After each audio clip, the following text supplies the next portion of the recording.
Hey, you two, welcome back to part two of the NFL football season preview. So, we have discussed all of the AFC South, and we have discussed the third and the fourth place teams in the AFC North. So, we're going to move on to the second half of the AFC North, which will be the second place team in the division from a year ago, which is the Pittsburgh Steelers. So, Pittsburgh has got a lot of questions, and suddenly they're having some issues winning in the postseason. So they are yearning for that postseason success that has dominated the narrative of their historic franchise to this date. So let's go ahead and get started talking about the Steelers. So, of course, Mike Tomlin is once again the head man in Pittsburgh. He is in his 18th season. He is now the longest tenured head coach in any of the major sports between NHL, MLB, the NBA, and the NFL. So he has been around for a while. And every year we keep wondering whether or not this year will be the year that Pittsburgh falls below 500 and ruins that perfect streak of having winning seasons in Pittsburgh. Well, last year we thought we had some issues, but they went 10-7. The year before that, we seemed to have issues. They still got over the hump, though. But the main issue with Pittsburgh these days is that they have not been winning consistently in the postseason ever since they won their Super Bowl back in the early 2000s. They are 3-9 in the postseason, which is not a good mark to be at. That's only winning about 25% of the time. So, really, ever since the issue with Pittsburgh really started after Big Ben retired 4 years ago. That's where the cracks really started to show, especially in the offensive line, offensive skill sets, everything. The main issue, though, we're having in Pittsburgh is that, of course, they sent Russell Wilson off to the Giants, and then they sent Justin Fields off to the Jets. So right now, their starting quarterback is Mason Rudolph, who used to be in Pittsburgh years ago, came back at last season, and then sat the bench and really didn't play any meaningful football. He played the one game, I believe, in Week 18 last season, but I think it just he's not a quarterback that you're like, oh my god, I need to have on my roster. Now, they did go out and draft Will Howard, the national championship winning quarterback from the Ohio State University, to add as the backup. They do have Skyward Thompson that they got, but he's old news. Jalen Warren is the future running back there. Now, the big trades that they did make in the offseason, they did get DK Metcalf from Seattle. He's going to be that big body receiver for them. They shipped off George Pickens. They sent him to Dallas, so that's to me, I think that was a good trade for them because George Pickens really wasn't doing anything for them, and he was just a bunch of drama and failed expectations, so he just needed to go.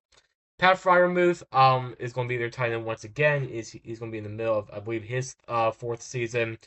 They got Robert Woods. They've got Calvin Austin the third, and stuff like that. Offensive line, it's been a major issue. Really not a trustworthy bunch, I must say. I mean, they really don't have any featured guys. They don't have like a Jason Kelsey on the line or anything. They just really don't have that kind of quality. But the thing in Pittsburgh is that they are not known for their offense. They are known for their defense. And their defense, once again, is going to be the the team that's going to make or break this team. At least this part of the team will be.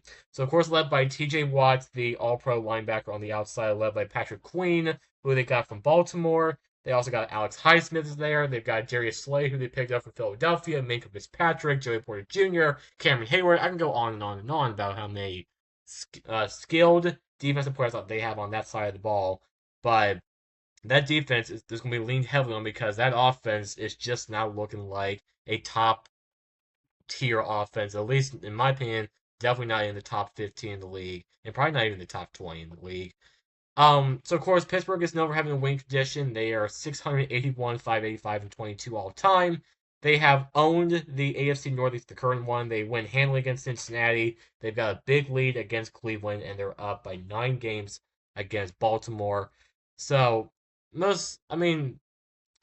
so far they've had a nice stranglehold on the division when it comes to just winning those divisional battles, but recently that's been slipping from them, and they're looking to get back to those winning ways in the division.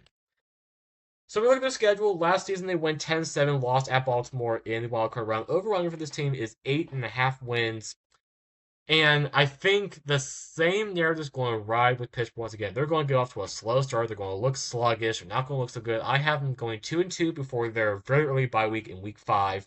Then I have them winning one of their next two in weeks 6 through 8, including a division loss against Cincinnati on Thursday Night Football. I have them losing to Minnesota. I have them losing to the Jets, and then of course I have losing them at home against Green Bay in Week 8.